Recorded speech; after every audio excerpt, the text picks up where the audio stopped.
യോഗ്യത മറികടന്ന് പൊതുവിദ്യാഭ്യാസ വകുപ്പിൽ വീണ്ടും നിയമനങ്ങൾ. SIET ഡയറക്ടർ തസ്തികയിലേക്ക് നിയമിച്ചത് ലാബ് അസിസ്റ്റന്റിനെ. സിമാറ്റിൽ യോഗ്യത മറികടന്ന് വിരമിച്ച അധ്യാപകനെ നിയമിക്കാനും നീക്കം ഉണ്ട്. പ്രശാന്ത് ശങ്കരമംഗലത്ത് ചേരുകയാണ് വിവരങ്ങളുമായി. പ്രശാന്ത്, ഈ അനധികൃത നിയമനം അല്ലെങ്കിൽ യോഗ്യതയില്ലാത്ത ആളുകളെ തസ്തികയിലേക്ക് സ്വന്തക്കാരായി കൊണ്ടുവെക്കുക, ഇതൊക്കെ വർഷങ്ങളായി ഇവിടെ നടക്കുന്നതാണല്ലോ. ഇപ്പോൾ എന്താണ് ഈ വാർത്തയുടെ വിശദാംശങ്ങൾ? പറയും.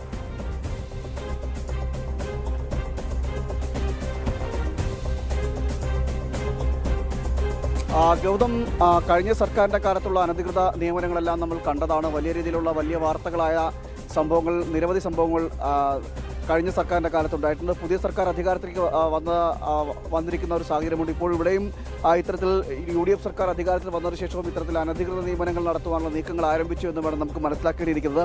അടിസ്ഥാന യോഗ്യതകൾ പോലും മറികടന്നുകൊണ്ടാണ് പൊതുവിദ്യാഭ്യാസ വകുപ്പിന് കീഴിലുള്ള SIETയിൽ ഇത്തരത്തിൽ നിയമനം നടത്താൻ ഉള്ള നീക്കങ്ങളൊക്കെ നടന്നുകൊണ്ടിരിക്കുന്നത്. അധ്യാപന യോഗ്യതകളടക്കം മറികടന്നുകൊണ്ട് പോളിടെക്നിക് ലാബ് അസിസ്റ്റന്റിനെയാണ് ഡയറക്ടർ തസ്തികയിലേക്ക് നിയമിക്കുന്നത് എന്നാണ് നമുക്ക് മനസ്സിലാക്കാൻ സാധിക്കുന്നത്. ഇത്തരത്തിൽ ഈ മറ്റ് ഡോക്ടറേറ്റ് നേടിയവരടക്കമുള്ളവർ ഉണ്ടായിട്ട് പോലും അത്തരം ആളുകളെ പരിഗണിക്കാതെ ഇത്തരത്തിലൊരു ലാബ് ടെക്നീഷ്യനായിട്ട് നടക്കുന്ന അത്തരത്തിലുള്ള ഒരാളെയാണ് അവിടേക്ക് നിയമിക്കുന്നതെന്നാണ് മനസ്സിലാക്കാൻ സാധിക്കുന്നത്. ഈ SIETയുടെ ഡയറക്ടർ നിയമനമാണ് ഇത്തരത്തിൽ ഇപ്പോൾ വിവാദത്തിലായിരിക്കുന്ന സാഹചര്യമൊക്കെ ഉണ്ടാകുന്നത്.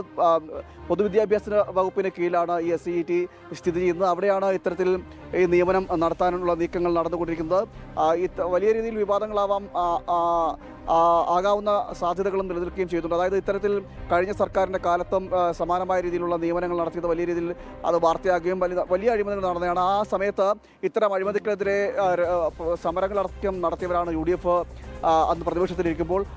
UDF ഈ അധികാരത്തിലേക്ക് എത്തുമ്പോൾ ഇഷ്ടക്കാരെ അടക്കം നിയമിക്കുന്നു എന്ന് വേണം നമുക്ക് മനസ്സിലാക്കേണ്ടിയിരിക്കുന്നത്. അതിൻ്റെ പ്രാഥമിക നടപടിക്രമങ്ങളടക്കം ആരംഭിച്ചു എന്നതും വിവരങ്ങളായിട്ട് ലഭിക്കുകയും ചെയ്യുന്നു. ഇത്തരത്തിലുള്ള നിയമനം, അതായത് പൊതുവിദ്യാഭ്യാസ വകുപ്പിന് കീഴിലാണ് ഇത്തരത്തിൽ ഒരാളെ അതായത് അടിസ്ഥാന യോഗ്യതകൾ പോലും മറികടന്നുകൊണ്ട് നിയമിക്കാനുള്ള നീക്കമൊക്കെ നടന്നുകൊണ്ടിരുന്നത്.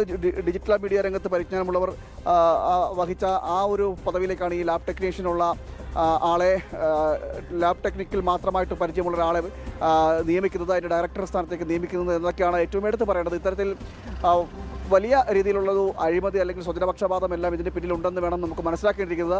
അതിൻ്റെ ഭാഗമായിട്ടാണ് ഇത്തരത്തിൽ ഈ SIETയിലേക്ക് അനധികൃത നിയമനം വിരമിച്ച ആളെ നിയമിക്കുന്നതുമായി ബന്ധപ്പെട്ടുള്ള നീക്കങ്ങൾ നടക്കുന്നതെന്നാണ് ഏറ്റവും എടുത്ത് പറയേണ്ടത്. നേരത്തെയും നടന്ന പല നിയമനങ്ങളും ഇത്തരത്തിൽ വിവാദങ്ങൾ ആകുന്ന സാഹചര്യമൊക്കെ ഉണ്ടായത്. അതിന് പിന്നാലെയാണ് ഇപ്പോൾ UDF സർക്കാരിൻ്റെ കാലത്തും UDF സർക്കാർ അധികാരത്തിൽ വന്ന മാസങ്ങൾ പിന്നിടുന്നത് മാത്രമേ ഉള്ളൂ. ആ മാസങ്ങൾ പിന്നിടുമ്പോൾ തന്നെ ഇത്തരം അനധികൃത നിയമനങ്ങൾക്ക് വഴിവെക്കുന്ന തരത്തിലുള്ള നീക്കങ്ങൾ നടത്തിക്കൊണ്ടിരിക്കുന്നത്. ഗൗതം. ഓക്കെ, പ്രശാന്ത് ശങ്കരമംഗലത്താണ് വിശദാംശങ്ങളുമായി ചേർത്ത്.